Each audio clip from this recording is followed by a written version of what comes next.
Gender diversity is a hugely hot topic for all of us. We've seen the Lord Davies of Abersoc report on boardroom representation. We've heard about he for she. There's business leaders like Sheryl Sandberg writing their books about lean in. It's a huge, huge challenge for all of us. And it's something that impacts us as women in what we do, but it also impacts our colleagues, our friends, our family, future generations coming behind us. So it's something we all need to embrace and get behind. I think professional services in particular is challenged.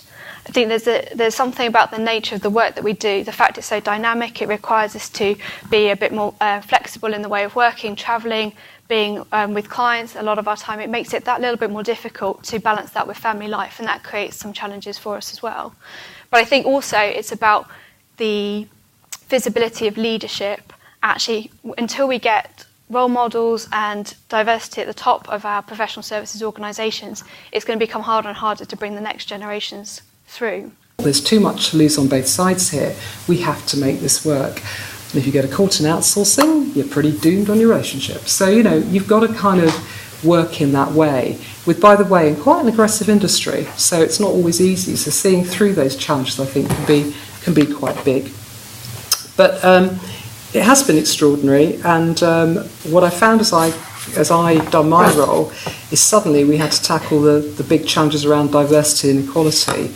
Many people say to me, why take that on? We don't really get a choice. If you're a female in outsourcing, there aren't any other CEOs, there aren't very many CEOs in outsourcing, then there needs to be a few more, so we better work out how we're going to get them there.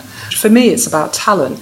If you get gender equality right, if you get equality right on gender, on race, on disability and age and all the other things in the workplace that stop people progressing, we'll all do better. We'll all be the economy will be better, people will be happier. But the absolute obstacles for women today are still too significant.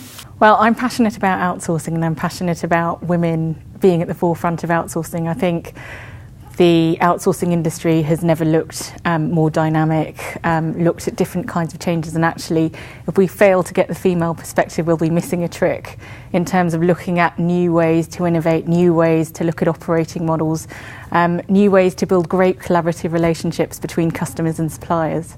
How can we make outsourcing activities more successful?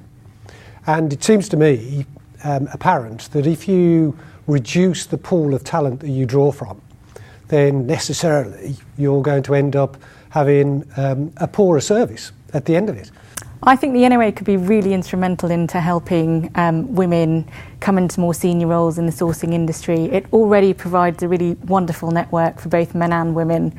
But I think women's events like the ones that we saw today, which had attendees who are both female and male, but really brought to the fore really important issues that affect women in the sourcing industry, are immensely helpful. I think any knowledge updating events aimed both at women and men that can help women who've maybe left the workforce for a few years but still want to keep in touch with sourcing and what the sourcing industry has to offer will be immensely helpful.